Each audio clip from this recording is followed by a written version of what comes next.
지금까지 좀 식전 행사고요. 저도 식전 행사에 잠깐 나왔습니다. 오늘 여기 사형수 이철 두 분의 만남을, 이렇게 귀한 만남을 함께 해주신 모든 분들께 깊은 감사의 말씀 드리면서요. 모든 분들을 소개 말씀, 인사를 좀 시켰으면 좋겠지만 시간 관계상 몇 분만 소개 말씀 드리겠습니다. 우리 장영달 선배님 모셨습니다. 네. 장영달!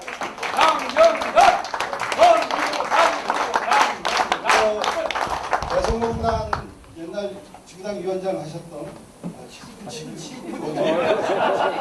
대성공단 관리위원장이신 김진양 선생님 모셨습니다.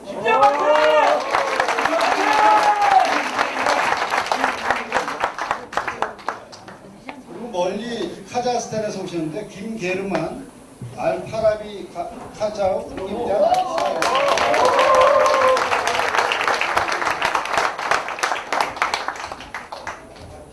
예, 시간 관계상 우리 저 함세웅 신부님 말씀 듣고 저는 인사 말씀에 가름하겠습니다.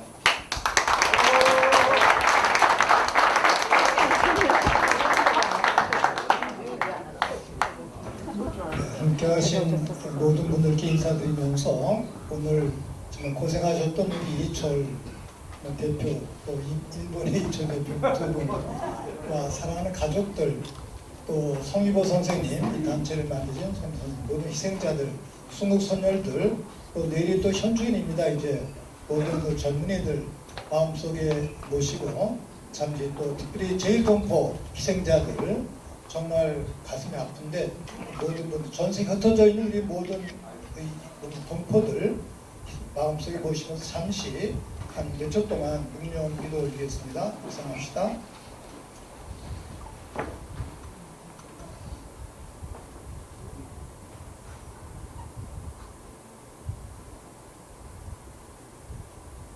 하늘과 또 선조들이시여 이 두 분의 고통 공감하기 위해서 함께 모였습니다.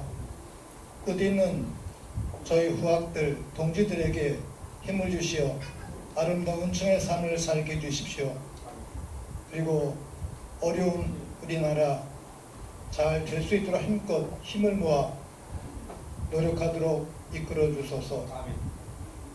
그리고 남북의 일치와 화합을 위해서 더욱 노력하겠습니다. 도와주십시오. 고맙습니다.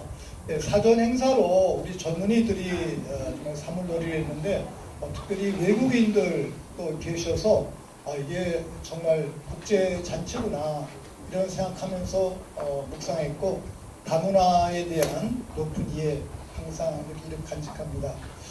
저는 개인적으로 이 두 분을 뵙고 특별히 우리 이철 대표는 74년 민청년 사건 때 화려한 사형수였어요. 전방지는데 이런 사형수는 너무 좋은 거예요. 이제 화려한 사형수야. 그리고 이제 감옥 생활하시고 또 그 뒤에 많은 일 하시면서 저희들과 함께 활동하고 계시는데 그 같은 해 그 다음에 구속되셨던 우리 또 제1동포 이철 대표께서는 75년에 구속되셨는데 제가 76년에 서대문 감옥 갔을 때 같이 또 얼마 동안 있었어요. 이제 감옥 동기예요. 그런데 오래 사셨잖아요. 저는 뭐 한 2년 있다가 나왔는데 한 3, 4년 고생하셨으니까 감옥의 대선배십니다. 이제. 근데 그때까지만 해도 저희들이 제1동포에 대한 인식이 참 부족했어요. 국내 사정이 너무너무 이제 급박하니까 우리 일에만 눈을 썼었는데 일본에서 조국을 찾아오셨던 그 정말 동포 청년들 조국이 배신했잖아요. 이걸 누가 속죄해야 되나? 저와 우리 동지들 우리 결의 모두가 속죄해야 되겠다 이런 생각하면서 그동안에 제가 이준영제와 또 여기 계신 민양숙 씨 부인 부인의 노고가 대단히 근데 우리 민양숙님 잠깐 일어서세요. 부인들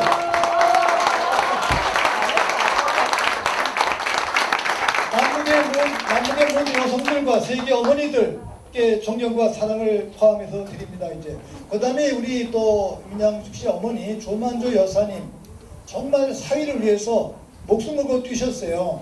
저희들 목사님들, 사제들, 또 종교인들 함께 우리 이천 형제와 또 구속된 분들의 석방을 위해서 노력하셨었는데, 오늘 제가 5월 14일 첫 번째 그 행사 때는 못 갔습니다. 저희들 일행들이 또 노무현 그 대통령 15주기 때문에 현장을 가느라고 영상으로만 제가 축하 말씀드렸었는데, 오늘은 제가 기회가 또 주어져서 꼭 가야 되겠다 그러고 왔습니다. 이제 좋은 분들 너무너무 많이 만나서 좋고, 저희들이 할 일이 참 많은 것 같아요. 이 두 분께서 시작하신 일, 못다 하신 일, 저희 힘을 모아서 완성했으면 참 좋겠습니다. 여러분 모두 영육간 건강을 기원합니다. 고맙습니다.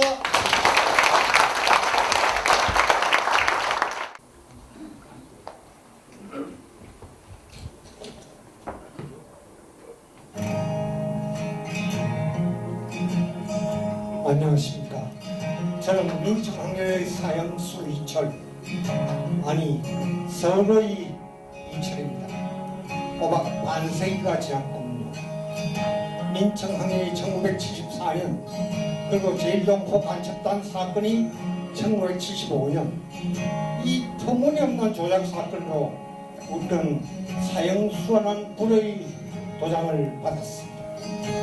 우리는 그 낙인이 오명이 되지 않기 위해서 싸웠습니다. 그리고 오늘은 50년, 우리는 사형수라는 또 다른 이름을 조국에 바친 영광의 건사로 받아들입니다. 오늘은 제1동포 간첩단 사건의 사형수 이철, 아니 사실은 오사카 이철 선생과 한 무대에서 이야기를 나눕니다. 참으로 뜻깊은 배우가 아닐 수가 없습니다. 우리는 독재, 반민주화는 한 채의 궤도 같이 할 수 없는 빛나는 청춘이었습니다. 나는 당시 우리가 설령 시체가 되어 계단을 쌓는다 하더라도 그것을 딛고 다른 사람들 모두가 나아가야 한다는 행동주의자였습니다. 그러나 우리 제1동포들은 운동 현장에서는 사실 아무것도 할 수 없는 입장이었습니다. 그러나 그들 또한 간첩이 되었고 또한 사형수가 되었습니다. 나는 이 땅에서 태어났으니까 100만 번 양보해서라도 걸을 수 있다 치더라도 그리운 고국을 배우고 진정한 한국인이 되기 위해 이 땅에 온 우리 동포들에게 박정희 정권은 정말 포악하고 아주 악독하게 이럴 데가 없습니다. 오사카의 이철 선생이 쓴 장동일치를 다시 읽으면서 옛 추억들을 되새기기보다는 먼저 떠오르는 감정은 그분들 제1동포들에 대한 미안한 마음뿐이었습니다. 우리는 눈먼 자들의 시대를 살아가고 있습니다. 지금도 눈먼 자들이 움직이는 이 세상에 살고 있을 겁니다. 이 자리는 눈먼 세상에서 두 눈 부릅뜨고 살았던 지난 반세기와 앞으로도 두 눈 부릅뜨고 싸워야 할 우리들의 의지를 격려하고 응원하는 자리입니다. 이철수가 나는 이름뿐만 아니라 한자도 똑같습니다. 나이도 똑같습니다. 제가 3개월 먼저 태어난 형입니다.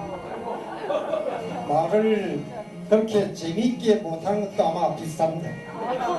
오늘 만세기 만화의 해후 사형수 이철 만나대 함께 해주신 여러분께 진심으로 감사하다는 말씀을 드립니다. 혹시 박수 소리가 적으면 저희들이 입이 더 얼어붙어질지도 모르니까 틈난 대로 무조건 박수 많이 쳐주시기 바랍니다.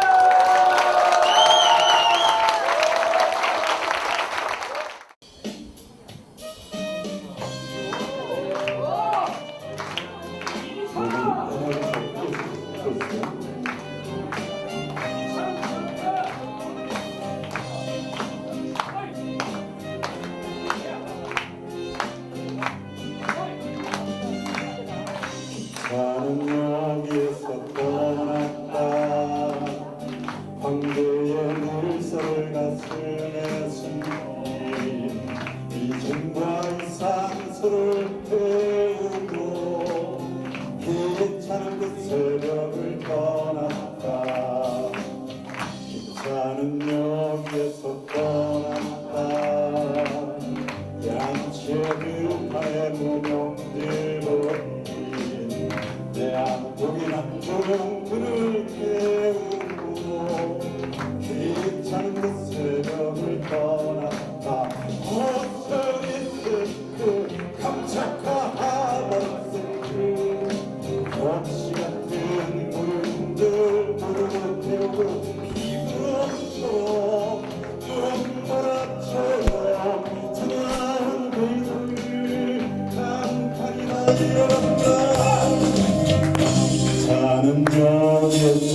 자, 이제 공연 시작이어서 보통 드리는 말씀이 있죠. 여기서 이러시면 안 됩니다. 벌써부터 앵콜이면요. 눈먼 자들의 시대에는 어디든지 있어 왔습니다. 식민지 시대에는 눈먼 자들이 식민지라는 것을 포장을 해서 현혹을 했고, 또 눈먼 자들은 식민지가 좋은 줄 알고 그렇게 또 앞장서기도 했고 구역하기도 했고, 오히려 그 가치를 더 끌어올리기도 했습니다. 눈먼 자들의 시대에 그래도 눈 부릅뜨고 살았던 사람들이 있습니다. 우리는 그분들을 독립군이라고 얘기하죠. 잘 아시겠습니다만 지금까지 독재의 시절이 있었고 반민주의 시절이 있었습니다. 그리고 그것을 토대로 해서 유신이라는 어떤 또 다른 가치를 만들어냄으로써 사람들을 눈멀게 했습니다. 거기에서 눈먼 자들의 시대에 눈 부릅뜨고 살았던 오늘 두 분, 사형수 이철 선생님과 이철 선생님 모시고 반세기 만의 해우를 함께 하는 시간입니다. 그러니까 이철 선생님 인사 말씀하실 때 굉장히 좀 즐겁게 좀 이렇게 분위기를 끌어가시고자 했는데 의외로 굉장히 진지하셨던 것 같기는 해요. 박수는 아무 때나 치셔도 상관이 없습니다. 즐거우신 눈먼자의 시대입니다. 눈먼자의 시대에도 눈 부릅뜨고 있는 사람들 바로 우리죠. 제가 오늘 첫 곡으로 들려드린 노래 시작한 노래는 기차는 그 새벽을 떠났다입니다. 브라디보스톡을 통해서 떠났고 그리고 돌아오지 못했던 사람들의 얘기인데, 그 당시에 독립군들이나 70년대, 80년대 우리 사형수 이철 선생님 그리고 여기 오신 모든 분들, 그리고 지금의 눈먼 시대에 이 눈 부릅뜨고 살아가고 있는 여러분들, 우리는 다 이 시대의 독립군들이 아닌가 하는 생각에서 그 노래를 들려드렸습니다. 우리 시간은 이렇게 했고요. 우리 또 다음에 모실 분들은 노래로 지금 무대 세팅해주세요. 노래로 독립군처럼 활동하고 있는 분들입니다. 지리산에 가면 지리산의 역사를, 그리고 거기에 희생된 사람들의 넋을, 한라산에 가면 또 거기의 역사를, 거기 희생된 사람들의 넋을, 우스리스크, 브라디보스톡, 바이칼 아니면 시베리아 가면 또 거기에 있는 사람들의 역사를 노래하는 귀한 사람들입니다. 산 오랑캐 여러분들 두 분이신데요. 여러분들의 큰 박수로 모시도록 하겠습니다.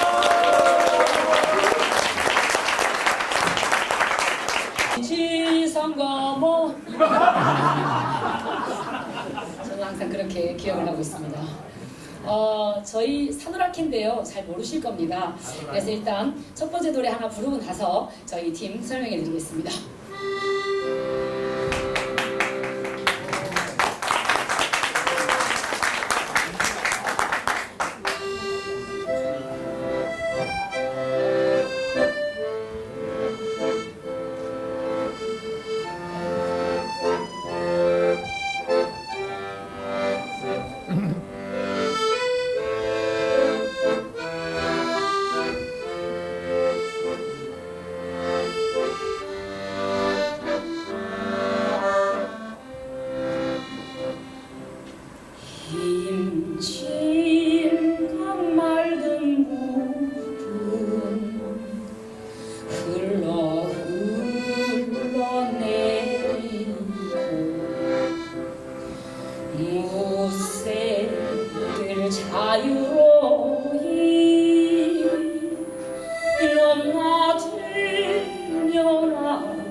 춤추니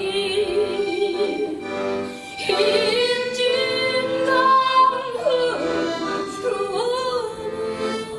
흐름을 가르치는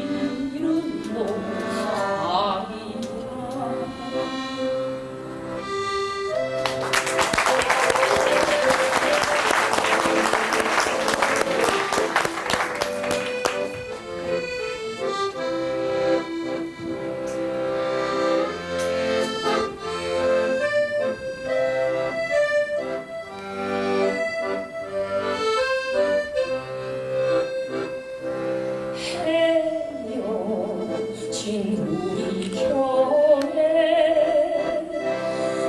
다시 만나올 사들이 임진강 흐르마 영원시 꼭 흘러라 임진강 흐르마 원한시 꼭 흐르냐.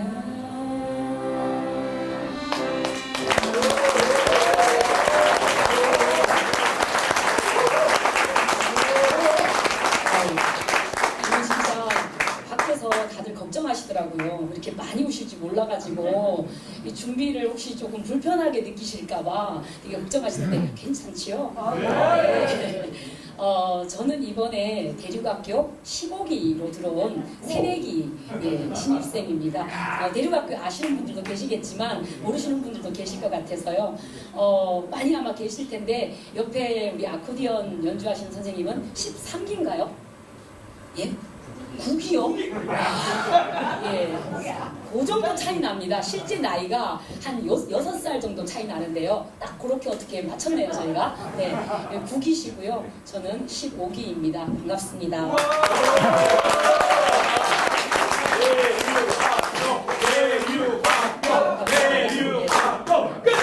네, 여기까지죠.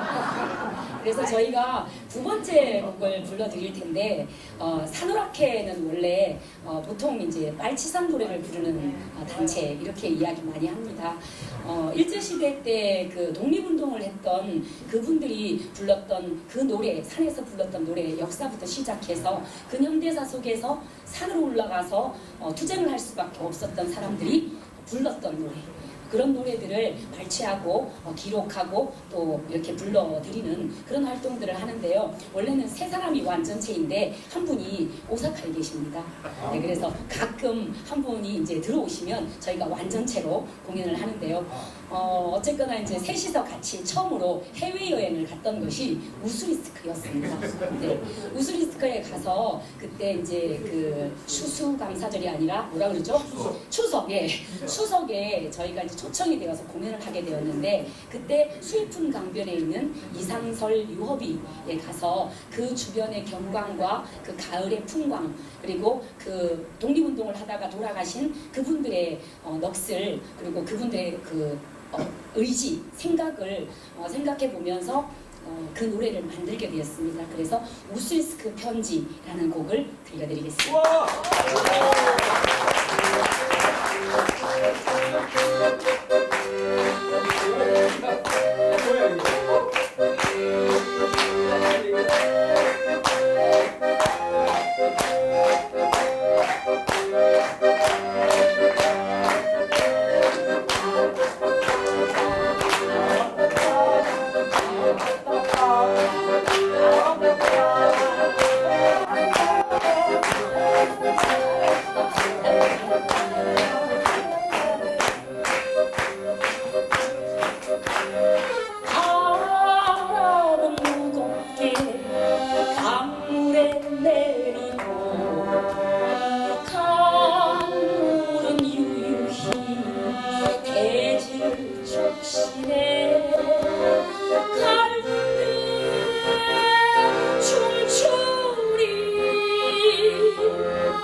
잊지 못하네 잊지 못하네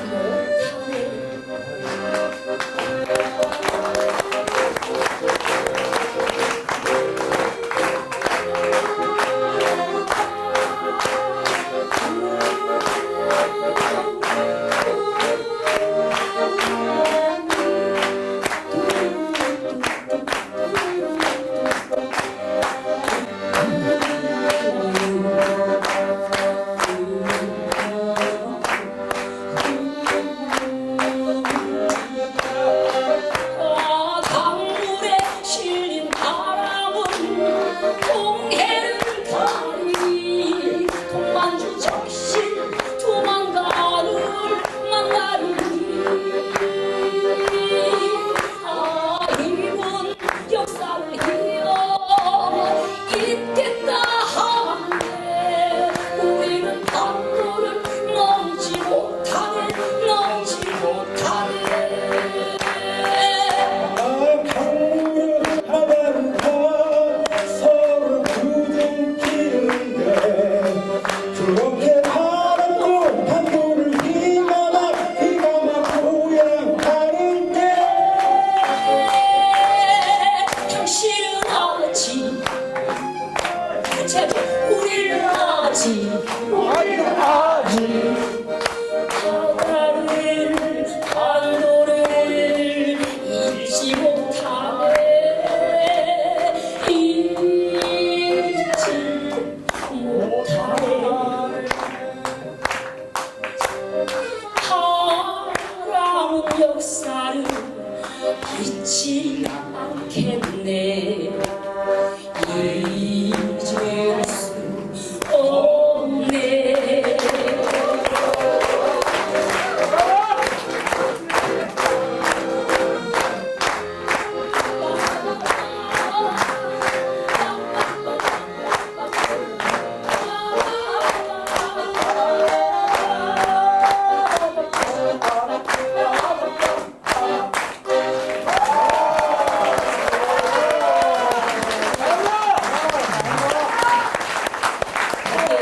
내용이 좀 들리셨나요?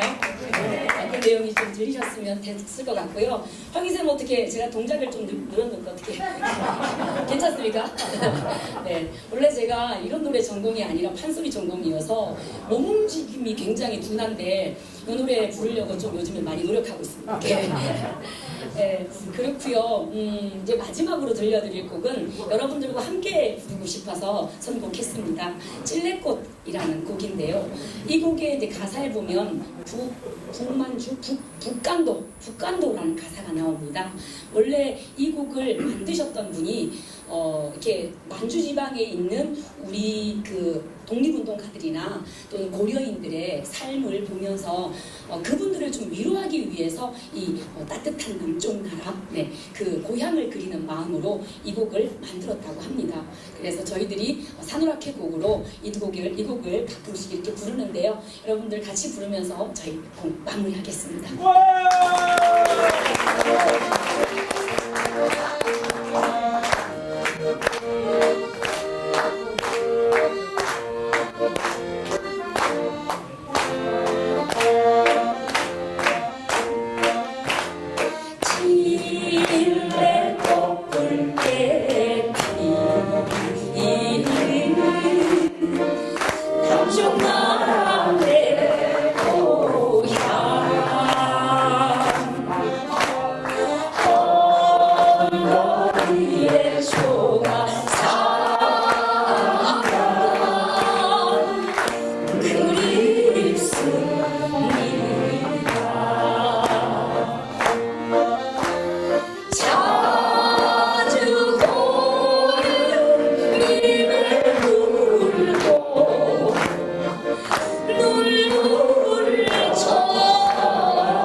그것을 바라보니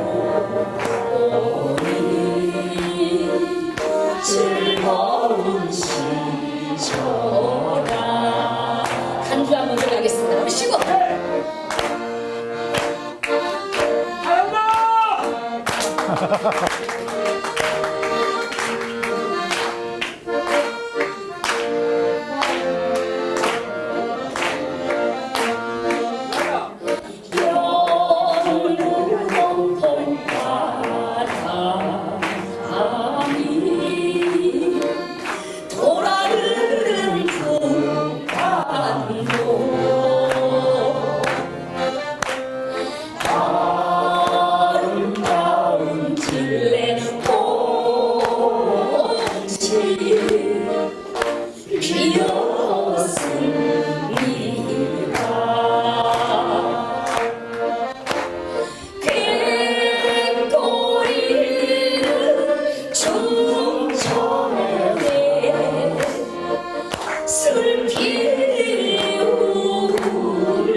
네, 서늘함께가 주로 노래하는 것이 지리산, 한라산, 또 시베리아입니다. 그 현장에 가면 여러분들도 지금보다 훨씬 더 큰 감흥을 얻으실 수 있을 것 같아요. 다시 한번 우리 수고해주신 산원함께에게 박수 부탁드립니다. 제가 오늘 공연은 수혜자였다는 사실도 미리 말씀을 못 드렸죠. 요거는 일단 패스하고 그런 줄을 아시면 됩니다. 네, 사회자. 그게 참 대단하세요. 찔레 꼬불게에 비했는데 술잔이 한 번도 이렇게 왔다 갔다 하시는 게 없어서 안 세우신 분이 죄송합니다만 건배사 한 번만 좀 해주실 수 있을까요? 자, 건배사 괜찮죠? 두 분 이철 동지의 뜻을 함께 이어가고 또 희망내일의 뜻과 함께 모인 여러분 모두의 영육간 건강과 소원을 기원하면서 남북의 1차 화해를 위해 건배합니다. 얼씨구! 기하자! 좋다!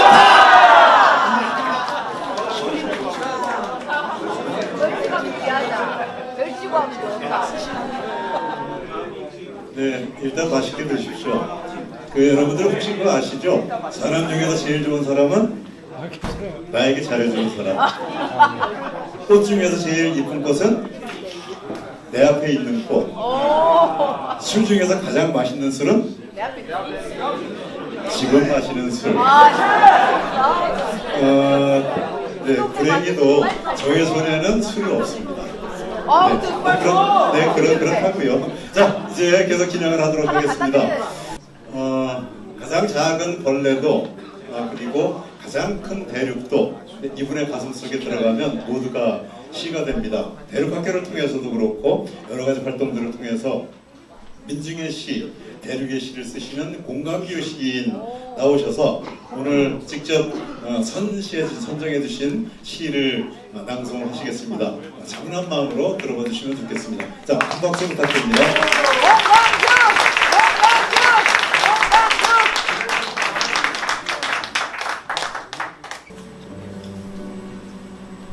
1987년 겨울이었던가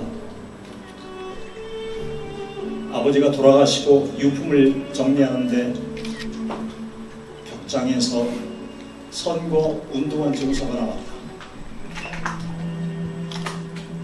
아버지 공종현에게 1985년 1월 25일 신한민주당 선거대책본부장 김재광이 준 추대장이었다. 귀하를 충남 제7지구당 선거대책위원회 지도위원으로 추대합니다. 이런 건 지금 생각하면 내가 여러 장 받은 걸 생각하면 별것 아니지만 당시 충청도 시골 상황에서는 쉽지 않았을 것. 거기에 이철이라는 이름이 있었던 기억이 있어. 아마 한길 역사 기행에서였던가 이철 선생에게 출연장 이야기를 한 적이 있다. 충청도 가난한 시골 농부가 우시장 거간꾼이 사랑했던 돌아온 서영수 이철 선생.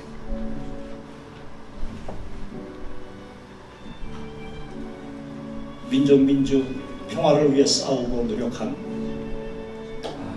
대륙철도 희망을 열어준 이철 선생.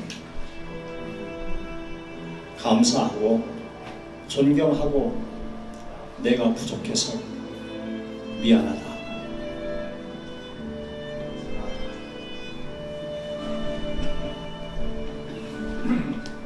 일본 조선인 학교와 타카라츠카 조선인 추도비 방문하러 갔던 작년 1월 오사카에서였다. 숙소인 파이브 오사카 호텔에서 걸어서 밤술을 마시러 갔던 한국 식당. 민들레였던가 아니면 질경이었던가. 김치찌개 얼마, 제육볶음 얼마라고 써서 벽에 붙여놓았던 한국 인사동 어느 식당 분위기와 같았던 곳.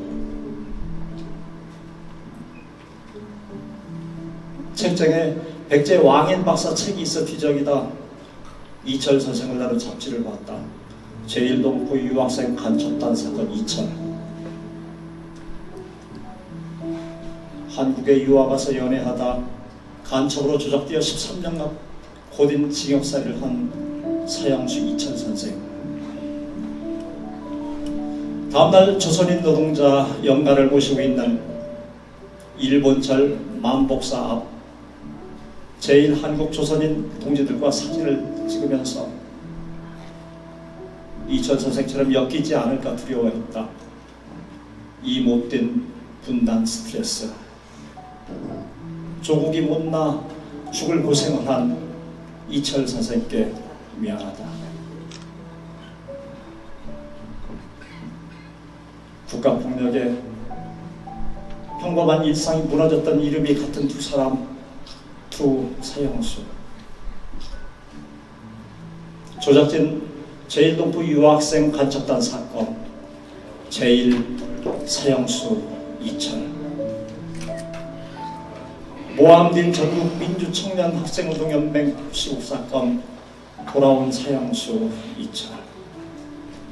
난 이 시를 어떻게 끝낼까? 나도 국가폭력을 당해봐서 안다. 평범한 일상이 얼마나 중요한지를. 감사합니다.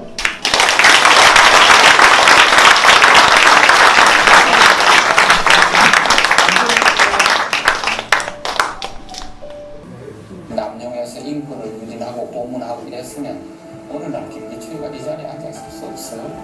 제가 수사한 사건으로서 무슨 과거 사진 상규명이나 인권 의문사나 이런 리스트에 올린 것 없습니다. 사령부 발표에 따르면 이들 간첩단은 정치적으로 일반 거주민단을 이용해 국내 정치 분야의 진출을 노리고 사회적으로는 불평 불만을 일삼는 사람들을 포섭해 사회 혼란을 꾀했습니다.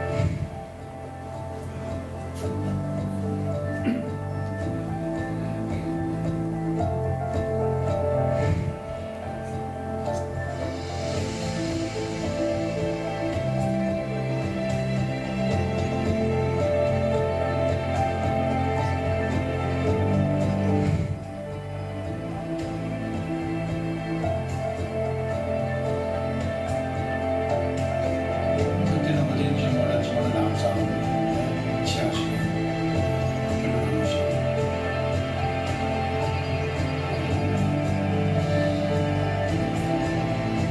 내가 지금 그래서 내가 사실은 끌려가는 게 한 달 있으면은 야포니아하고 결혼식을 올리기로 그렇게 됐었어요. 근데 우선 나는 결혼식 걱정스러워.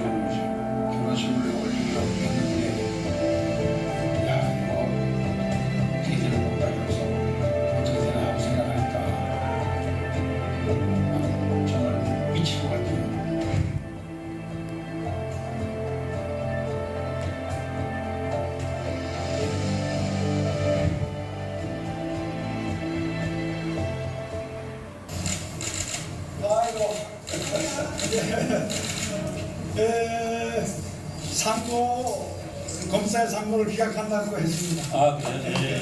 아, 축하드립니다.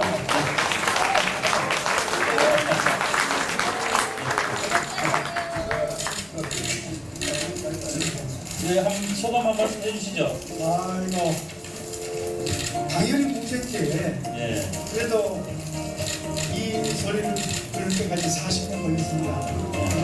이 문제에서 소식을 오늘 돌아가신 또 비명이 돌아가신 우리 아버지 어머니한테 먼저 보고드리고 싶습니다.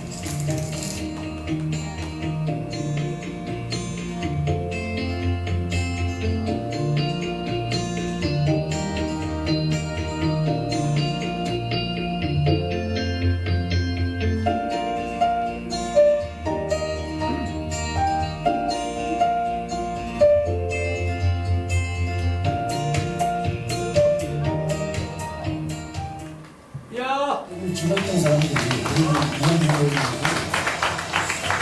좋은 권리는 아니라고 생각합니다. 대한민국의 권력기관에 의해서 간첩이 되고 또 인생이 망가진 사람들입니다. 그래서 저는 대한민국 이름으로 사과를 했으면 좋겠습니다. 잘못됐다라는 말을 듣고 싶습니다.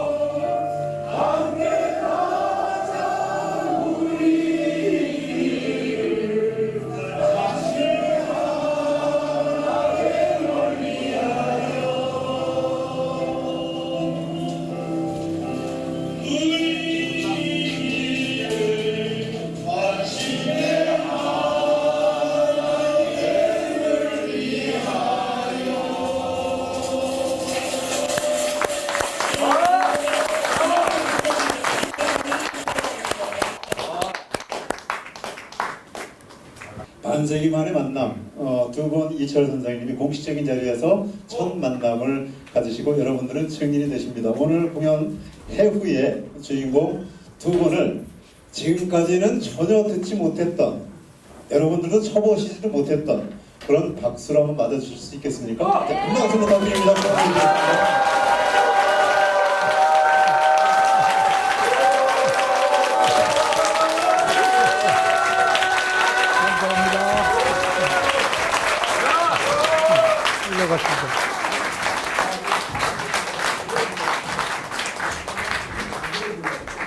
네. 자, 그리고 혹시 꽃을 준비해 주신 분이 계시다면 지금 전달해 주시면 좋겠는데요. 네, 벌써 다 전달을 하셨나요? 네. 자, 네. 예, 꽃이 이거 하나밖에 없습니까? 근데 그 위에 노을게 아이고, 감사합니다. 오사카 동지입니다. 오사가 우리 성단탄 회장님 감사합니다. 네, 고맙습니다. 우리 오사카 우리 민주연합에서도 꽃을 주셨고 여러분들이 꽃을 주셨습니다. 아, 우리 민주연합에서 왔습니까? 네. 아, 예. 아, 감사합니다. 간단하게 우리 이 자리를 만들어 주시려고 너무 수고 많이 하셨습니다. 사실 저번 주에 우리가 예비 모임을 잠깐 했었습니다. 근데 제가 우리 이철 이사장님을 뵌 지가 굉장히 오래됐는데 저도 이제 희망내에서 같이 일을 해가지고요. 근데 뵌 중에서 가장 약주를 많이 하신 날이었어요. 우리 저기 오신 선생님들께 한번 그 인사를 좀 부탁드리겠습니다. 예. 네, 저는 뭐 앉아서나 비슷합니다. 저 사실 이런 자리를 마음으로는 굉장히 갖고 싶습니다. 우리 제1동포 그 유학생 간첩단 사건 이철 선생, 그리고 저는 참 묘한 인연을 가졌죠. 생각해 보면 저희들은 유신 정권과 머리가 깨져도 들어받고 싶어 했습니다. 그런데 제일동포 유학생들은 들어받고 싶어도 사실 무서워서 들어받기가 참 어려운 상황이었습니다. 그런데 저희들하고 똑같이 간첩당 사건으로 엮고 저희들보다 훨씬 더 오랫동안 고생을 시키고 심지어는 처형당한 아무런 죄 없이 처형당한 분들이 많이 계시죠. 그런 분들을 어떻게 잘 모실 수 있을까 하고 참 많은 걱정을 했는데 희망되게 젊은 우리 동지들이 우리 이철수 선생님이 책을 내셨으니까 이 기회를 이용해서 참 우리가 한번 만나면 어떻겠냐. 아이 너무너무 좋다. 그래서 사실은 거기에 제가 이름이 같은 그 하나 이유 때문에 제가 마침 반쪽 주인공이 되는 것 같아서 좀 꺼림직했는데 저는 미안했는데 그러나 이런 기회를 그냥 흘려보낼 수가 없습니다. 그래서 잘 됐다 하고 이철수 선생 출판 기념회를 열자 하고 이런 기회를 잡은 겁니다. 정말 감사합니다. 굉장히 중요한 말씀을 해주셨죠. 이철 선생님의 출판 기념회도 겸하고 있는 자리여서 밖에는 책이 굉장히 많이 쌓여 있을 겁니다. 그죠? 혹시 안 들고 계신 분이 계시다면 오늘 나가실 때는 꼭 한 번씩 들고 나가시고 사인도 받으시고 그렇게 했으면 좋겠습니다. 우리 저기 일본에서 오셨습니다. 어려운 걸음 해주셨는데요. 우리 오시는 분들께 한번 인사 말씀 부탁드립니다. 네, 여러분 안녕하십니까? 방금 이철 의원님께서 그렇게 말씀하셨는데 저는 가짜 이철입니다. 정말로 이 자리에 이철 의원님하고 그리고 여러분들하고 이렇게 같이 모이는 이런 자리가 주어졌다는 것을 정말로 기쁘고 뭐 참으로 영광으로 생각합니다. 오늘 감사합니다. 제가 아까 여기 이 건물에 들어오니까 공강하재라고 쓰여 있는 글씨를 봤습니다. 그 글체가 신현복 글체입니다. 신현복 선생의 글체를 봤을 때 또 여기 들어오면서 문득 대전교도소에서 같이 지냈는 그 세월이 또 생각이 났습니다. 그래서 이것도 인연인가 보다 이렇게 느끼면서 오늘 이 무대에 아까부터 앉아 있었습니다. 네, 오늘 잘 부탁하겠습니다. 그분이 이쪽에 서시는 바람에 저도 가만히 넉넉히 앉아있다가 앉으세요. 네, 앉읍시다. 예. 그리고 저 우리 이철희 사장님은 거짓말 하신 것 같은데요. 말씀을 재미없게 우리 하신다는 얘기는 두 분 다 뻥이었어요. 네, 그러니까 경쾌하게 말씀해 주셔서 너무 감사합니다. 먼저 우리 일본의 이철 선생님께 한번 좀 여쭤보고 싶은 게 있는데 유년 시절, 대학 들어가기 전까지 시절은 좀 어떻습니까? 유년 시절? 네, 어렸을 때 특히 제가 이제 이 질문을 왜 뽑았냐면요. 보통 이제 우리 그 간첩단 제일동포들 하면 빨갱이 이렇게 얘기를 하잖아요.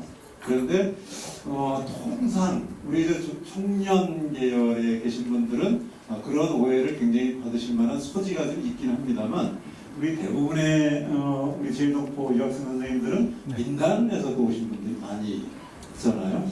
우리 민단은 우리가 아는 것처럼 현 정부를 늘 지지하고 이랬던 조직인데 우리 그 책에도 우리 이철 선생님의 아버님께서는 굉장히 민족주의자셨고 그 오해를 조금 불식시키고자 한번 질문을 드려요. 뭐 오해를 풀고 뭐 안 풀고가 없습니다. 저의 아버지는 7살 때 일본에 할아버지 할머니하고 같이 가셨다가 거기서 실질적으로 성장하신 분입니다. 그래가지고 일본에서 민단 조직을 만들 때 우리 아버지도 같이 뛰셨습니다. 그래서 우리 아버지는 비록 규슈의 구마모토라는 데 가서 사셨는데요. 거기서 민단을 만들 때 아버지를 죽이려고 하는 그 좌익계의 문이 늘 권총을 여기 가슴에 넣고 아버지 뒤를 따랐다고 그런 이야기를 들은 적이 있습니다. 그래서 저희 집에 천장 위에 일본도 칼이 2자루 언제나 그 천장 여기 열면은 안에 있었습니다. 만일의 경우 이걸로 대항하려고 아버지가 생각했던 모양이죠.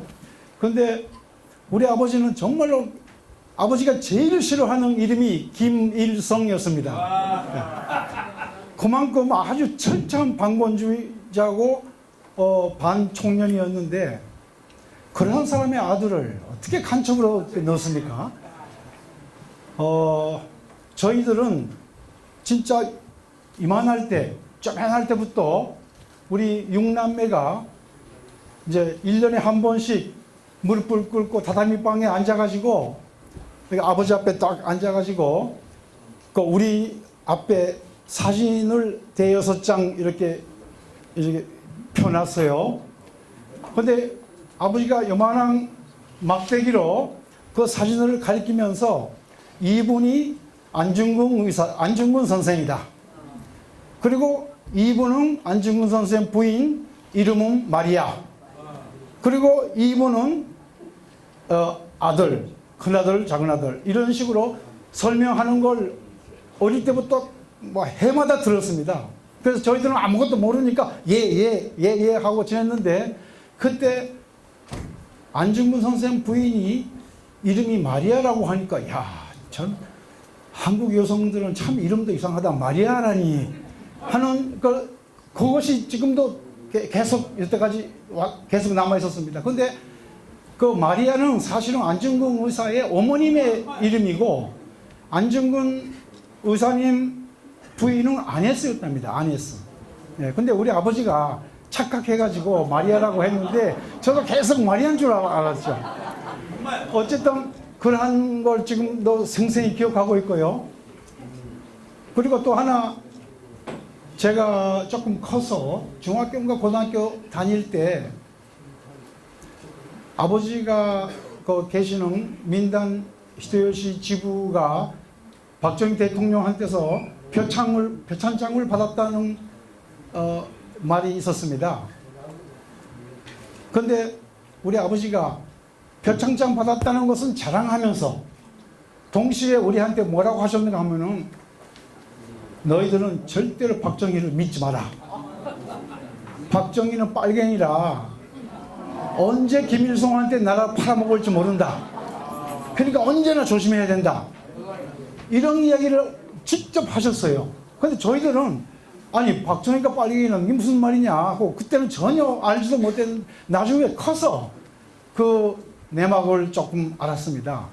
근데 저는 아버지가 어디서 그런 말을 들으셨는지 어디서 그 안중근 의사 사진을 이렇게 모으셨는지 모르겠습니다만은 하여튼 그러한 경험은 저희로서는 아주 그 기억에 남는 아주 생생한 기억으로 지금도 잊지 않고 있습니다. 예. 아이고 이야기가 길어져서 미안합니다. 네, 그렇게 그 빨갱이를 싫어하는 집안에서 자라셨는데 결국 빨갱이가 되셨어요. 간첩이 되었습니다. 이 간첩. 박정희 유신 시대라는 것이 얼마나 악독한 시대였나 우리 서울의 이사장님께서 말씀하셨습니다만 그걸 반증해주는 아주 대표적인 사례가 아닐까 싶은데 우리 동포들도 한국 가서 고난을 당했고 물론 이제 그 고난을 당한 먼저 오십니다. 우리 이철 이사 서울의 이사장님께서는 이중학년 사건도 그렇고 그 당시에 딱 시계를 50년 전으로 되돌리면 그 당시에 이제 그 학생운동의 분위기, 사회 분위기 그리고 이중학년의 개요 이런 부분들 한번 좀 말씀해 주시면 좋겠습니다. 저는 뭐 집에서 서울로 유학을 보낼 형편이 못 되는데 사실은 좀 우리 누나하고 짜고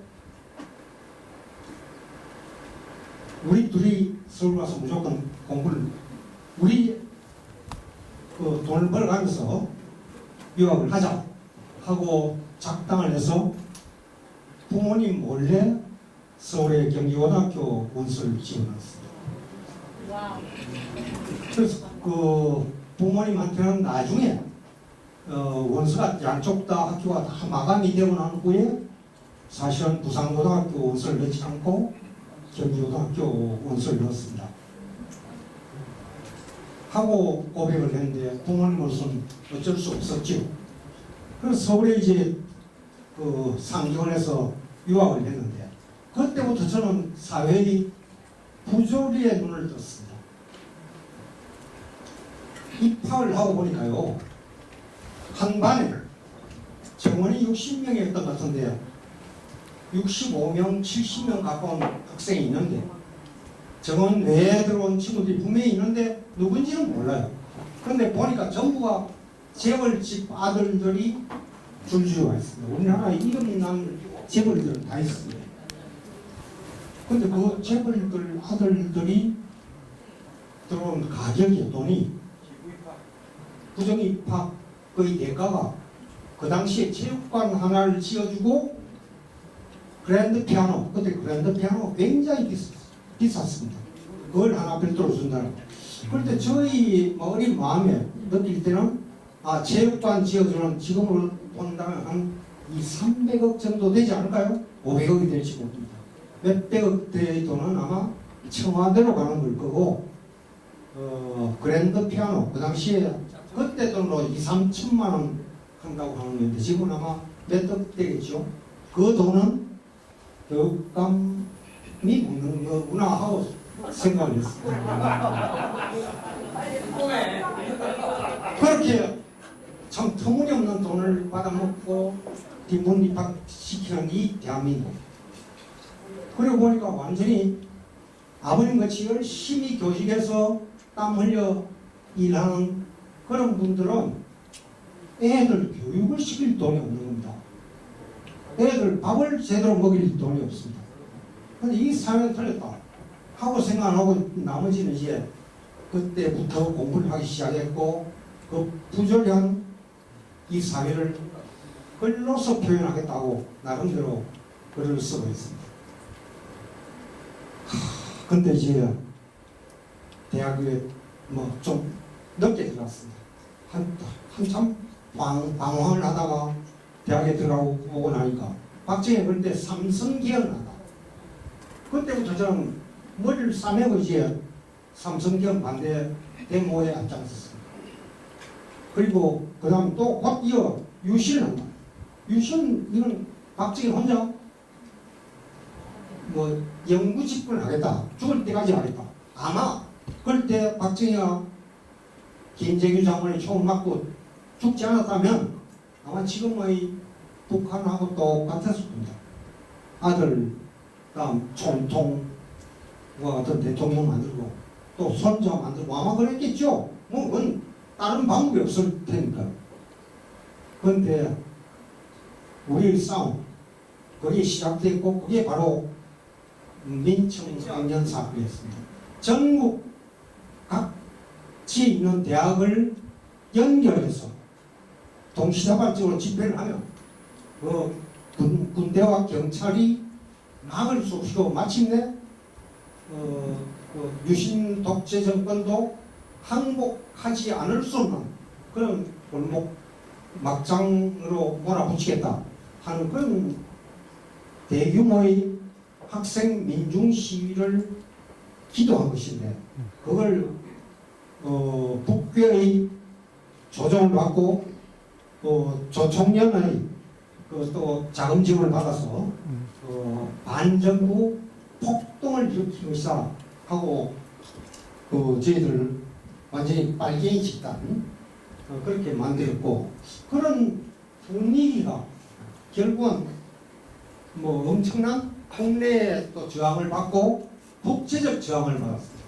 모든 국제사회에서 모두가 박정희 저 정권 말도 안 되는 유신 정권에서 말도 안 되는 대국민 탄압을 하고 있다고 나서니까 이 머리를 들이받고 죽을 때까지 싸우겠다는 학생과 그 대중 집단을 빨간색 칠하기 위해서 이렇게 제1동포 유학생 간첩단 사건을 만들었고 또 낙도 어민 간첩단 사건을 수없이 조작했습니다. 여러분 잘 아시겠습니다만도 그 이후에 제1동포 유학생 간첩단 사건이나 낙도 어민들 간첩단 사건 등 조작 사건들은 재심 청구를 하자마자 모두가 무죄가 됩니다. 얼마나 많은 조작 사건이 있으냐 하는 그런 걸 생각할 때 저희들은 정말 이런 분들한테 죄스럽기 짝이 없습니다. 저희들은 유신 정권하고 머리가 깨질 때까지 싸우겠다고 하는 마음이라도 있습니다. 이런 분들은 그런 마음조차도 가질 형편이 못했습니다. 감히 제1동포들은 그냥 눈에 보이니까 그때 수사관들이 하는 이야기, 저희들한테 하는 이야기가요. 낙도 어민들이나 제1동포들은 잡아다가 넣어갖고 보름이나 한 달이나 두 달이나 물공을 하고 전기공을 하고 뭘 해도 죽을 때까지 떡을 쳐도 어느 누구도 찾아보지 않고 항의 하나 하는 사람이 없으니까 자기도 그걸 마음대로 만든다는 겁니다. 그런 이야기 저희들한테 직접 들었습니다. 저희들한테 직접 이야기를 들었습니다. 근데 다만 저희들은 학교 동료들이 있고 또 찾는 가족들이 있고 이런 분들이 있으니까 다 그런 걸 만들기가 쉽지 않았다는 그 차이밖에 없습니다. 그런 저희들은 그래도 이 한국 사회의 동시원종의 가운데 가까이 있으니까 나름대로 목숨을 부지하기가 어렵지 않았는데 이런 분들은 언제 형장의 이슬로 사라질지 모른다는 것 때문에 저희들은 정말 죄송한 마음을 가지고 늘 지금도 그런 마음을 가지고 있다는 말씀을 드립니다. 미안한 마음은 오늘 자리를 통해서 조금 털으셔도 괜찮을 것 같습니다. 두 분의 이 싸움 때문에 그리고 여기 함께 해주신 우리 선배 운동 선배님들 덕분에 지금은 그렇지 않습니까? 빨간색은 색깔이 아닙니까? 네, 빨간색도 색깔이잖아요. 빨간은 뭐 어때서? 라고 네? 그런가요? 네, 거기까지는 제가 생각을 못했습니다. 지금은 네, 빨간색도 색입니다. 빨간은 어떻습니까? 우리 사상의 자유가 있는데 라고 얘기할 수 있는 수준까지 온 것 같아요. 아마 그 당시에 이런 얘기는 나는 빨간색이 아니다 라고 강변할 수밖에 없는 그런 조건이 있었으니까 그런 것 같고요. 역시 갑자기 든 생각인데 뇌물도 법을 정해서요. 혹시 이번에 국회 들어가신 분이 오늘 오셨나요? 법을 정해서 다 돈으로 주지 말고 물품이나 이런 걸로 주지 말고 쌀로 주기로 하자. 이런 법을 하나 만들면 그 200~300억 그 쌀 갖다 주고 학생들 들여보내는 일은 못하지 않겠습니까? 제 말씀을 이해를 잘 못하시네요. 모든 내용은 다 그냥 쌀로 주자고요. 뭐 먹고 뱉어주게. 우리 일본 이철 선생님 고생을 굉장히 많이 하셨잖아요. 예. 우리 선생님의 순회고는 사실 영화를 만들어도 한 몇 편을 만들어야 돼요. 여기 됩니다. 몇 편을 만들어야 되는 그런 내용들이 있고 잠시 뒤에 또 그런 질문이 준비가 되어 있습니다만 제일 좋은 건 역시 책을 읽어보시는 게 제일 좋고 감옥 생활을 또 오래 하시고 고초도 많이 겪으셨는데 시인 황지우는 그런 얘기를 했지 않습니까? 고문은 마취 없는 외과 수술이다 이런 얘기를 했거든요. 그 일을 다 겪으셨어요. 그런데 책을 읽어보면 그 고문도 은근히 아름다워 보이는 그런 착시 현상에 빠지게 됩니다. 아니 너무 재밌게 쓰셔가지고 우리 13년의 감옥 생활 한번 좀 짧게 좀 해보를 해주신다면 어떻게 말씀해 주시겠습니까? 고문받는 장면이 재미있게 느꼈다면은 그 처사람을 제가 잘 네, 하여간에 네, 그거는 제가 글 잘못 쓴 겁니다. 예, 저는 하여튼 매를 많이 맞았습니다. 물론 39일 동안 중앙정보부 지하실에 있는 동안에도 많이 맞았고, 그 다음에 거기에서 맞은 것은 맞은 것 중에 일부분이기 때문에 그거만 얘기는 안 하겠습니다만은 서울구치소에 있을 때도 뭐 책에는 썼습니다만은 하여튼 엄청 매 맞았습니다. 그 어떤 사형수한테서 카타 정부가 박정희 정부한테 민주화를 요구했다. 그리고 핵무대는 벌써 철수를 시작했고 미군을 감축하려고 그렇게 뭐 하고 있다. 그런 얘기를 들어가지고 제가 다른 사람한테 가르쳐 줬더니 그것이 검사한테 이제 누가 밀고 했어요. 그래가지고 매 맞았는데 그때 매 맞았는 걸 잠깐 짧게 얘기한다면은 이렇게 사형수는 수정을 차고 24시간 지내지 않습니까? 그 수정을 찬 채로 여기가 이렇게 붙도록 팥줄로 이렇게 꽁꽁 묶어가지고 이것을 뒤로 쫙 당겨가지고 이것이 여기가 등 뒤에 오도록 그렇게 쫙 당깁니다. 이렇게. 그래, 아니, 통닭구이 말고 통닭구이는 거기에 비하면 양반이죠. 그래가지고 이것이 목 뒤에 오면은 관절이 180도 돌아갑니다. 여기가. 근데 그 상태로 막 때리고 차고 하는데 여러분들 꽈배기란 걸 모시죠? 꽈배기는 과자만 아시죠? 꽈배기. 그 팥줄을 3개를 이렇게 꽈가지고 요만한 두께로 만든 그 채찍이 있어요. 그것을 바게트 물에 담가가지고 무겁게 한 걸 가지고 때리면은 온몸에 그냥 구렁이가 한 번 때릴 때마다 구렁이가 감듯이 시커매집니다. 이거 가지고 한 수십 번, 50번, 60번 막 때리다가 저는 처음에는 세다가 나중에 세는 것도 그냥 잊어버렸어요. 그리고 그래도 모자라니까 요 사이에 이제 막대기를 박달나무를 넣어가지고 위에서부터 꽉꽉 누릅니다. 이것을 비녀꼽기라고 그래요. 비녀꼽기. 이걸 10분 하면 실신합니다. 근데 그런 걸 한 2시간 매 맞았고 그 다음에 또 크게 맞은 것은 대구교도소에 있을 때 85년도에 저 소내 처우 개선 하라고 요구하다가 18명이 보안과 지하실에 끌려가가지고 자그마치 8시간 반 동안 쉬지도 않고 맞았습니다. 그 동안에 저는 3번 기절을 했고요. 나중에 이제 책 안에서의 아주 주요 부분입니다. 저는 이 책을 그 사건에서 우리가 승리했기 때문에 그것을 쓰려고 사실은 이 책을 맨 처음에 쓴 겁니다. 그래가지고 그런 식으로 하여튼 엄청 매 맞았다는 것은 제가 여러분들한테 자랑할 만한 이야기입니다. 우리 이철희 사장님께서 그렇게 써주셨습니다. 사형수라는 낙인이 이제는 영광이 될 수 있도록 열심히 살았다 이런 말씀을 해주셨는데 바로 이제 그런 그 옥고의 고통이 결국은 큰 승리를 가져오게 되는 특히 이제 85년 말씀하셨습니다만 책에는 7월 31일에 있었던 대구교도소 승리죠. 그 기억에 대해서는 굉장히 좀 많이 쓰고 계십니다. 이렇게 고통도 있었던 반면에 사실은 보통 간에 있던 거긴 하겠는데요.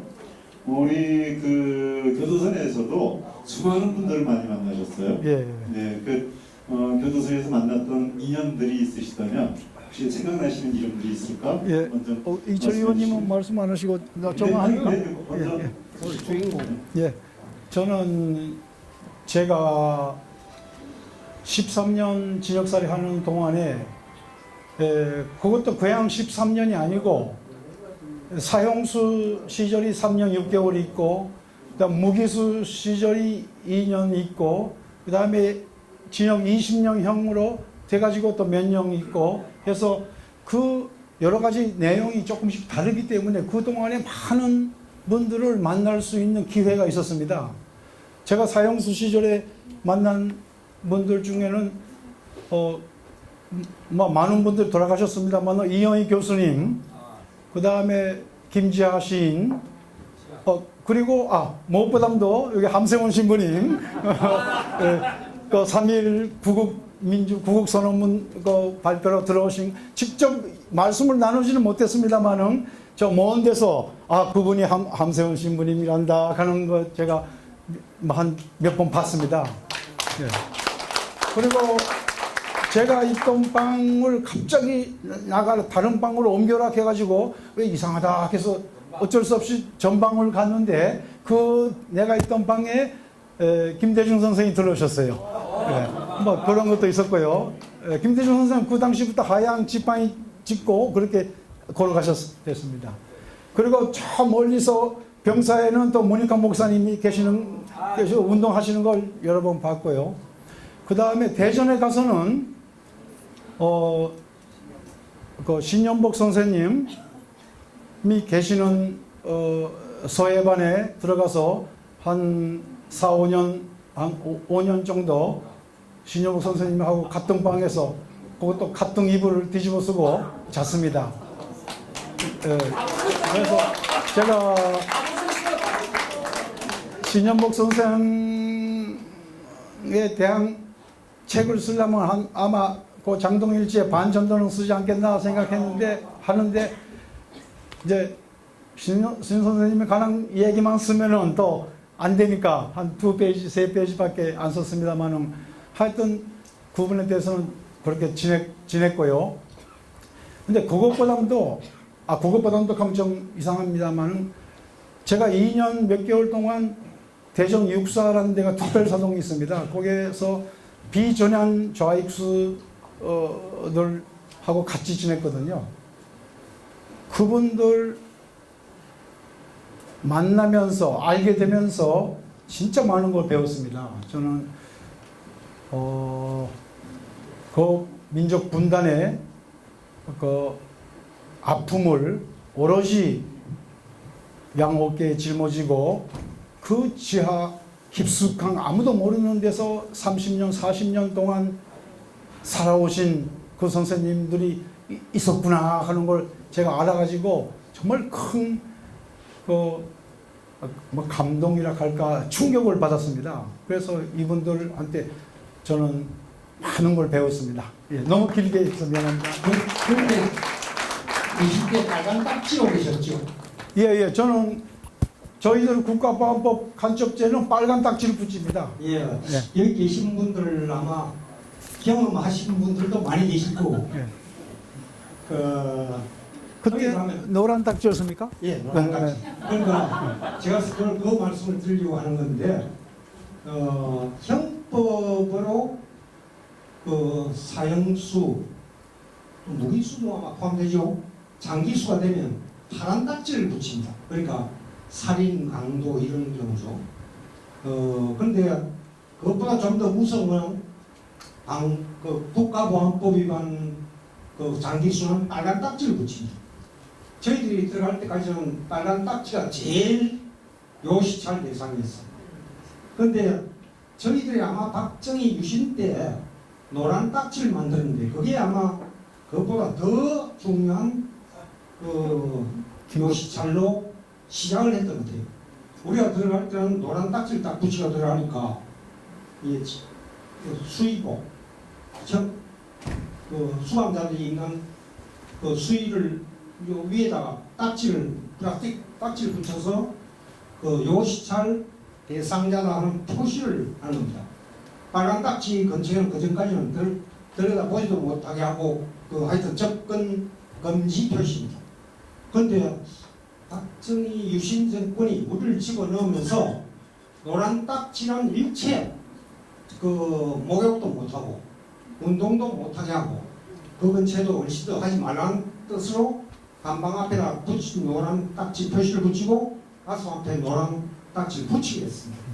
그런데 저는 어차피 저는 사실 우리 그 오상과 이철 선생보다 훨씬 짧은 기간 동안 사형수를 했었기 때문에 거기에 사형수 대접을 받았던 게 얼마 안 됩니다만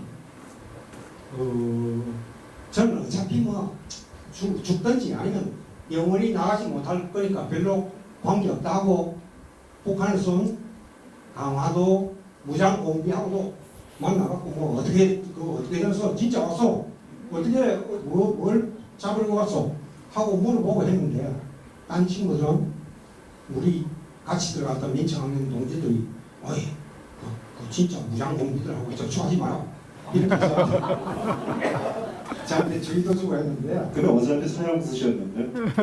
예. 그런데도 뭐 저는 나중에 감형되고 난 후도 그런 사람들 뭐 별로 관계하지 않고 접촉을 했어요. 그런데 지금 생각하니까 모리송년한 그런데 또 소위 추가 띄운다고 하는데 또 다른 사건을 조작해갖고 더 형기를 늘린다든지 뭐 진짜 집행을 한다든지 하는 경우가 있으니까 그 지금 생각하니까 그 우리 하는 게 옳았냐 하는 걱정도 있습니다만도 그때는 뭐 우리가 가장 최악의 요시착입니까? 뭐 빨간딱지 뭐 상관있나 하고 저희들 좀 막 돌아다니고 있습니다. 제가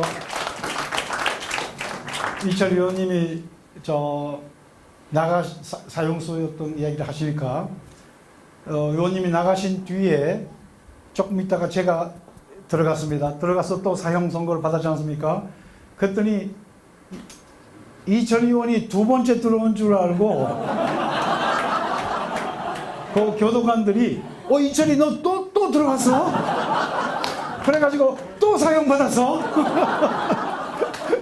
그렇게 그런 교도관들이 여러 명 있었습니다. 그래서 저는 그 이철이 아닙니다. 그 이철이는 서울대 이철이고 나는 고려대 이철입니다. 그리고 그 이철이는 진짜 이철이고 이거는 가짜 이철입니다. 하고 그렇게 설명한 적이 있습니다.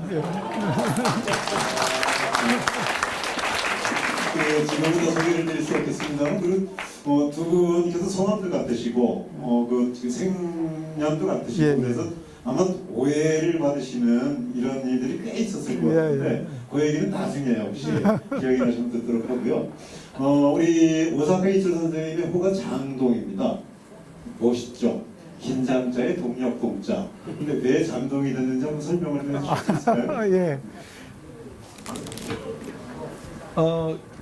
여러분들이 오늘 사신 책은 장동일지입니다. 길장자, 동력동자인데 이거 지금 한글로 쓰여 있기 때문에 한자가 어떻게 쓰는지 모르실 수 있는데요. 제가 신현복 선생이랑 같이 대전교도소 서예반에 있을 때 우리 멤버들이 한 7, 8명 되는데 화장실은 하나밖에 없었어요. 그래서 다들 아침에 일어나거나 밥을 먹은 뒤에는 화장실 가기가 좀 바쁩니다. 그래서 제가 화장실 가려고 했더니 신현복 선생이 이철이 너는 장똥이니까 나중에 가라.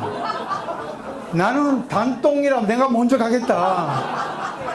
이렇게 해서 그렇게 하시니까 단똥 선생은 먼저 장똥 선생은 나중에 이렇게 하면서 막 농담도 하고 우스갯소리를 했었는데요.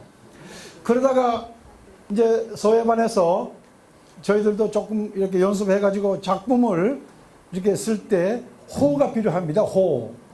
예. 그래서 신현복 선생은 그 당시 소당이라고 아주 좋은 호를 가지셨는데 저는 처음 서예반 들어갔기 때문에 호도 없었어요. 그래서 호를 하나 정해야 되는데 뭐라고 할까 하다가 그 장똥이란 게 별로 괜찮았어요. 그래서 이걸 길장자 동력동자로 해서 장동이라고 하면 되겠구나. 이렇게 했습니다. 왜냐하면 옛날에 여순시대에 순임금이 동쪽에서 왔다는 기록이 있답니다. 그래서 순임금은 조선에서 온 사람이다 이런 이야기들을 하는데요. 저도 긴 동쪽에 있는 나라, 기자란 동쪽에 있는 나라, 즉 일본에서 나온 사람이다 이러한 의미를 담아서 장동이라고 했습니다. 그래서 사람들이 신 선생도 그렇고 다른 분들이 막 껄껄 웃으면서 그런 무슨 냄새나는 고양이 이름으로 혼자 괜찮냐고 하면서 놀리셨는데 저는 막 괜찮았습니다. 그래서 지금도 장동이라고 그렇게 쓰고 있습니다. 장동이라는 이게 참 걸러붙는 것 같아요. 제가 참 좋아하는 거는 물론 이제 신용 선생님의 쇠기 우의도 참 좋지만 인혁당 관련자시도 지금 추면대 고문하고 계신 박준기 선생님의 호가 헌쇠시거든요. 예전에 보물상을 하셔가지고 그래서 헌쇠예요. 아, 헌쇠. 그 헌쇠라는 호도 굉장히 좋아하는데 이제는 장동 선생님이 이렇게 부르면서 굉장히 좋아하도록 하겠습니다. 네, 이제 시간이 좀 많이 지나가지고 진짜 이 두 분 이철 선생님의 무대보다도 더 중요한 분 한 분을 모시려고 하는데 제가 좀 살짝 부탁드린 적이 있었는데 지난번 우리 만났을 때요 너무너무 부러워하셨잖아요. 예. 네. 그래서 그분 좀 모시려고. 예. 그 사실은 여러분들 보시면 이 오사카 이철 선생님은 참 온순하고 참한 분입니다. 여기 한국에 오셔서 저는 휴학한 박정희 정권, 유신 정권을 만나지 않았다면 아마 정말 훌륭한 학자가 되셨던지 아주 상식적인 그런 분으로 생을 아마 잘 지내셨을 겁니다. 그런데 한편 그냥 형무소에서 가실 분일지도 몰랐는데 네. 참 뭐라고 표현하기 어려운 좋은 분을 공명 참 생명의 은혜를 만나셨습니다. 원래 만나고 이제 형무소에 들어가셨지만 그냥 쉬운 말을 쓰시죠. 선생 배필 뭐 이렇게. 예. 저는 저희들은 사실은 지금 우리 마누라 여기 안 오셨죠? 저 나름대로 마음에 참 괜찮은 처녀인데 건강한 처녀인데 하고 본 여자도 가끔 있었고 또 그쪽에서 관심을 가지고 접근하려고 하는 친구도 있었는데 수위 조절이 필요합니다. 근데 저는 형무소 들어갔다가 과분 만들 테니까 하고 딱 선을 그었어. 절대로 제가 접근을 하지 못하게 만들고 저도 접근을 안 했죠. 그래서 형무소에 들어가서 홀몸이었는데 우리 오사카 이철 선생님은 홀몸이 아니셨기 때문에 이 자리에 다시 살아 돌아오셨다고 생각합니다. 형무소에서 많은 투쟁을 하셨고 재판 과정에서 투쟁을 하셨는데 이 성격으로서 절대로 살아오실 수 있는 분이 아닌데 진짜 투사가 대필로 계셨기 때문에 여기에 다시 살아서 이 자리에 서게 되었습니다.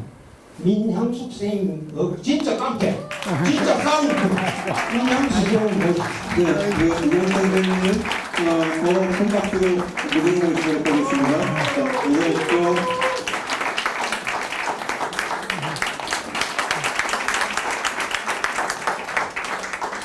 자, 이쪽으로 올라오시죠. 저는 일본에서 오래 살았기 때문에 조금 당황합니다. 근데 여러 선생님께서도 많이 오셨고 또 저희를 위해서 아시는 분들도 이 자리에 많이 계시고 한데 제가 뭐 아무 말씀 드릴 수가 없네요. 무슨 말씀이 너무 기뻤어.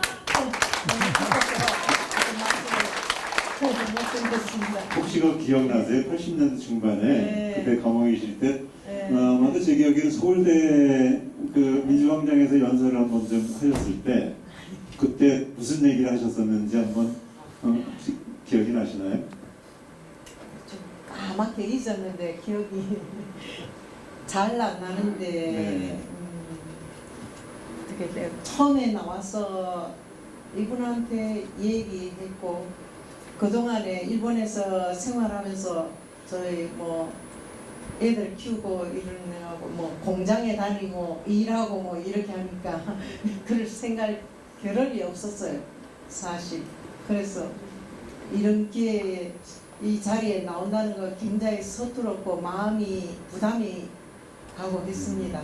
그래서 어떻게 말씀드려야 될지 모르겠는데 그때 생각을 잘 기억해내려고 노력해도 근데 그때 제 말씀 좀 여러 선생님한테 좀 서툴더라도 이해해 주세요. 그동안 모든 것을 잊어버리고 살았기 때문에 제가 이 말이 잘 안 나옵니다, 사실. 그래서 우리나라에서 인터뷰 하러 오시면 서울대에서 뭐라고 했는 거예요? 오시면은 제가 이 생각이 안 나니까 머리가 뭐 하얘져 버리니까 말씀을 못 드리겠다고 여태껏 그렇게 해왔어요. 그런데 사실이 그랬고 그래서 오늘 또 이 자리에 나온다고 생각도 못 했는데 나오라고 그러니까 좀 당황하고 있습니다. 근데 대충 말씀드리면은 그때 제가 서울대학교에 가서 학생들 앞에서 지금 제일동포 유학생들이 와서 감옥에 있고 그 사람들이 고문을 당하고 있고 이럴 적에 여러분들의 누님이라든지 언니라든지 고문 당할 적에 여러분들은 무슨 생각을 하고 있었을까요? 하면서 그렇게 이 얘기를 시작한 것 같아요. 근데 그때는 뭐 제가 있는 이 마음에 있는 심정을 얘기했기 때문에 무슨 막 나왔을 거예요. 그러니까 뭐 이 두서없이 그냥 뭐 제가 뭐 끌어오르는 마음을 했기 때문에 지금 기억이 잘 안 납니다. 지금도 막 하시면 좋은데. 아이고 그게 잘 안 됩니다. 죄송합니다.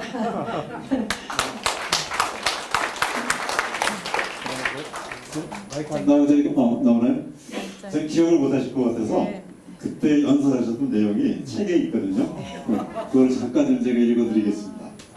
여러분은 지금까지 어떤 운동을 해오셨나요? 분단을 극복하는 문제는 민주주의 발전과 마찬가지로 우리가 무엇보다 진지하게 생각해야 할 운동이 아닌가요? 보통 이제 간첩이라고 얘기했을 때 뭔가 우리를 다른 사람 그래가지고 약간 터무시하고 이런 분위기를 일부에 해소시키는 그런 그 연설이셨어요.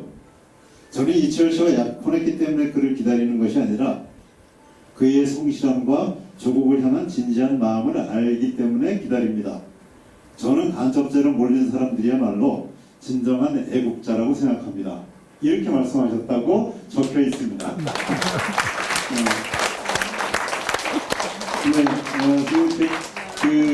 사실 이제 말씀을 저희만 짜고 우리 미 선생님께는 말씀을 안 드렸었어요. 그래서 오히려 이런 분위기가 훨씬 더 진지해지는 것 같고, 우리 서울의 이철 선생님께서 우리 오사카에 계신 두 분께 선물 하나 좀 준비를 했는데요. 어떤 선물이냐면 시계입니다. 시간이 가더라도 우리는 잊지 맙시다 라는 이제 이런 의미를 담아서 저희 희망리에도 제작을 했고요. 직접 사인해 주셨는데 간단히 인사 말씀과 함께 전달 한번 해주시는 순서를 갖도록 하겠습니다.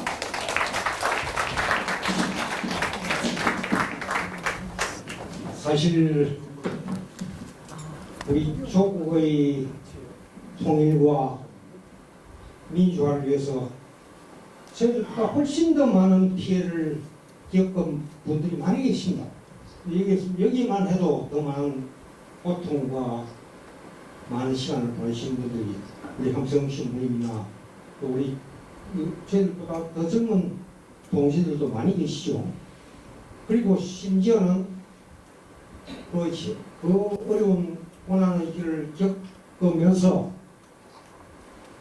공문의 후유증으로 돌아가신 분들도 계십니다.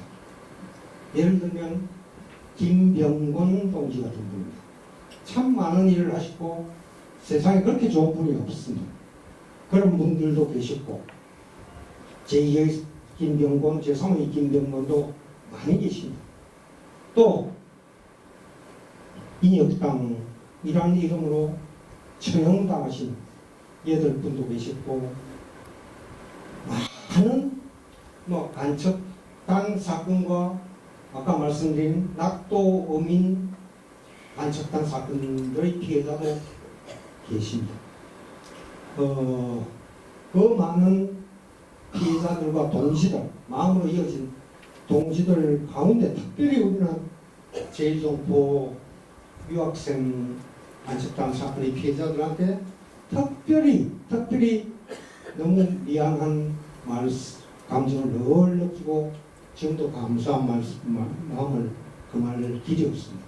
앞으로 영원히 우리는 하나다 하는 마음으로 조국의 발전과 민주화와 발전과 통일을 위해서 함께 마음을 이어갑시다 하는 뜻으로 아주 작은 선물 준비했습니다. 감사합니다. 감사합니다.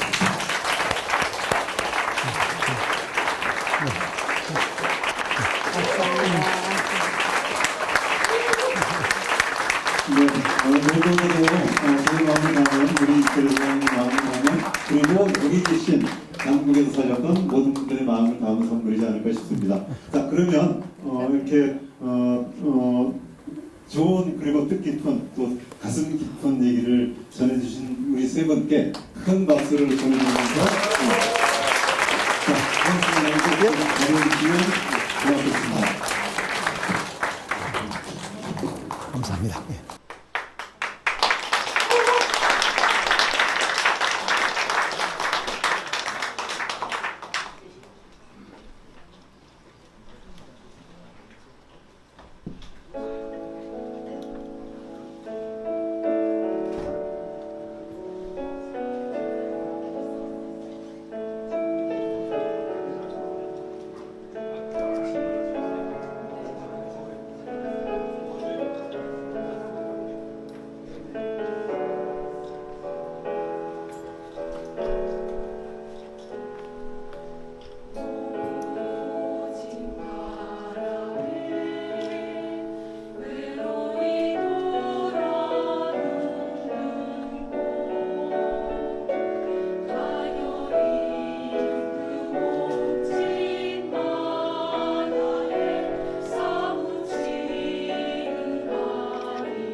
자, 오늘